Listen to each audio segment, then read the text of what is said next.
E Lucas, agora eu queria começar o nosso episódio aqui, porque todo episódio no começo a gente fala sobre uma trip inusitada. Então geralmente é uma história inusitada, impactante, pode ser engraçado ou não, mas na nossa temática aqui de relacionamentos, eu queria te mostrar um vídeo de um jogador famoso, conhecem o Paul Pierce?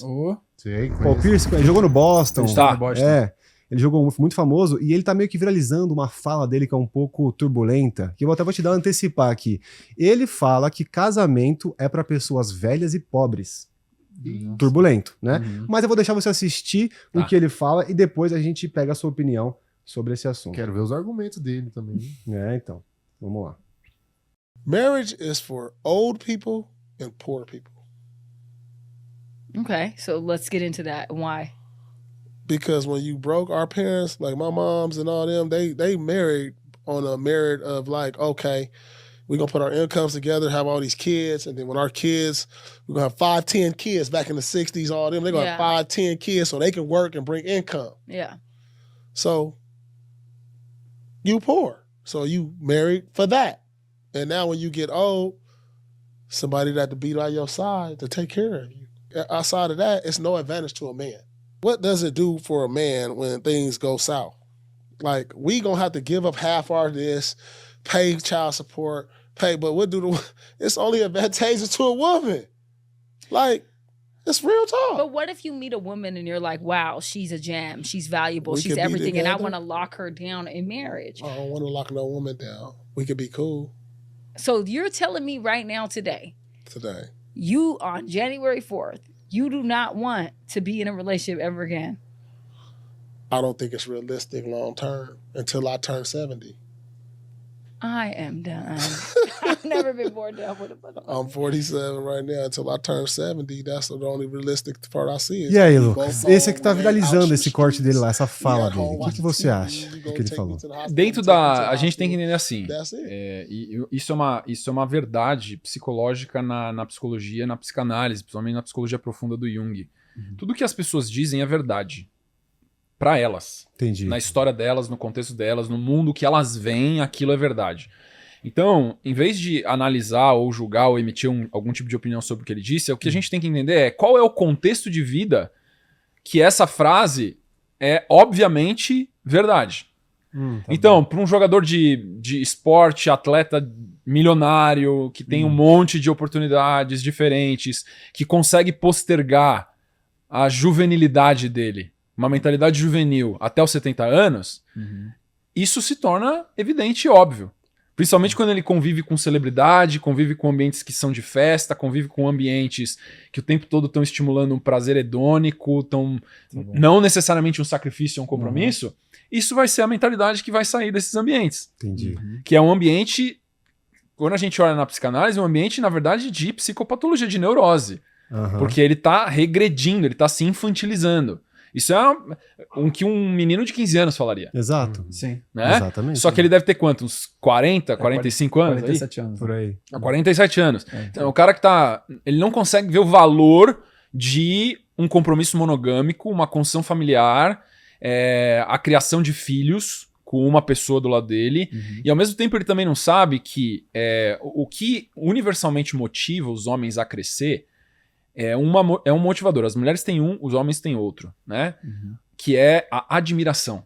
O principal motivador de crescimento masculino é receber admiração. Isso vira jogo de poder, isso vira jogo de ganho de recursos ou construção patrimonial, mas a essência que está por trás do crescimento masculino, a moeda de troca principal da masculinidade é ser admirado. Isso começa na adolescência, você ser admirado no clube do Bolinha. E isso fazer, o que eu preciso fazer com 13 anos de idade para ser admirado? Eu preciso pegar o máximo de menina possível. Mas você pega aquele monte de menina possível porque chegar no grupinho dos caras, os caras falam, nossa, esse cara é foda. Entendi. Ele vai ser o líder do nosso bando.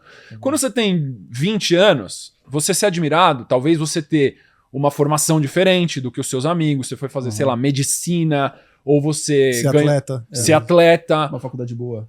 Hoje em dia você ser youtuber ou tiktoker. Você ter alguma coisa que aquele meio que você não tem, não tem, isso te diferencia. Quando a gente começa a observar no início da idade adulta, que vai acontecer de acordo com a neurociência, perto dos 28 anos, a idade adulta, tecnicamente, começa a época que é quando desenvolveu totalmente o córtex pré-frontal. Significa que o que significa a idade adulta, né? Que você percebeu que ações têm consequências. E eu preciso agora ter uma clareza muito grande de, cara, eu preciso escolher bem. Porque a consequência das minhas ações, quando eu sou adulto, eu tenho que arcar com as consequências delas. Eu não posso ser inconsequente mais. O que caracteriza uma pessoa adulta de uma ainda não adulta é que o não adulto é inconsequente. Ele faz, ele não pensa na consequência. Sim. O adulto, ele faz já prevendo as possíveis consequências. Não que ele saiba exatamente qual é a consequência, mas ele sabe que ele vai ter que pagar o preço ou colher o bônus da consequência. Esse tipo de comportamento dele é totalmente inconsequente. Sim. Ele não sabe a crise de identidade existencial que ele vai passar de chegar com 70 anos de idade e ele descobrir que ele não tem fertilidade para ser pai mais. Que até ele fazendo uma fertilização in vitro numa mulher nova de 30 anos, a probabilidade de nascer um filho com um defeito genético é altíssima.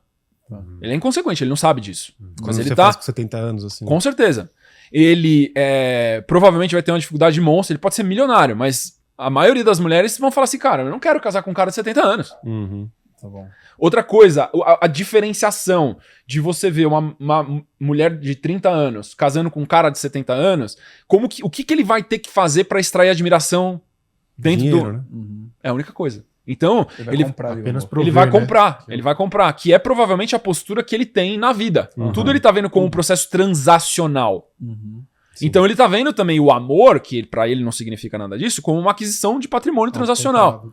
Ele fala, não tem benefício nenhum no matrimônio, porque ele tá pensando só em patrimônio. Exato. Não, exatamente. Eu vejo que muitas dessas pessoas que são famosas e ricas, eles têm também um trauma, porque muitas vezes viram divórcios onde, que nem ele falou, ela vai levar metade das minhas coisas se der errado, né? Então eles têm muito medo desse vínculo do Estado. Você acha que realmente pode ser um trauma por conta de, às vezes, exemplos que a gente vê na mídia? É uma realidade. É uma realidade, É uma realidade. exatamente. O cara casar e se ele não tem uma base de valores muito sólida, a probabilidade de divórcio é muito alta. Se casar com a pessoa errada, né? Se casar com a pessoa errada e ele sendo um cara celebridade, famoso, rico, e provavelmente ele tá convivendo em ambientes, tem muita gente interesseira. Sim. Se ele não tem discernimento, é um cara que é um adolescente, basicamente. Não importa quão famoso esse cara é, mas é um cara que tem uma mentalidade adolescente nesse momento da gravação do vídeo.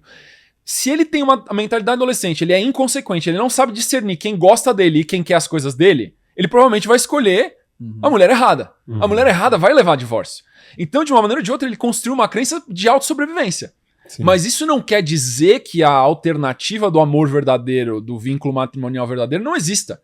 É que ele tá numa situação extremamente desvantajosa para contrair um matrimônio verdadeiro. Sim. Entendi. E a gente vê que geralmente quem passou por traumas, né, antes ou até separou, vem de outros casamentos, eles ficam assim, né? Eu não quero mais nunca, né? Não quero casar de Fica novo porque já pode traumatizado, ficar né? traumatizado. Fica um trauma ali Exatamente. Isso pode Até se acontecer. apaixonar de novo, né? E geralmente acontece, né?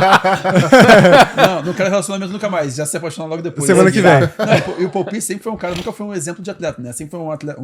Era atleta porque jogava na NBA, mas era um atleta que sempre era pego em balada, né? Sim, Questão de muito drogas e polêmico, tal. né? Sempre muito polêmico, exato. Então já é Exatamente. inconsequente, né? Aham. Se o cara Sim. tava na ativa, o cara era pego na balada, com droga e tudo Sim. mais, o cara não tava pensando na consequência do jogo que ia vir depois. Tá. Talvez por quê? Porque media de maneira assimétrica a quantidade de talento. Ah, amanhã eu vou jogar, sei lá, com o Hornets, é fácil esse jogo.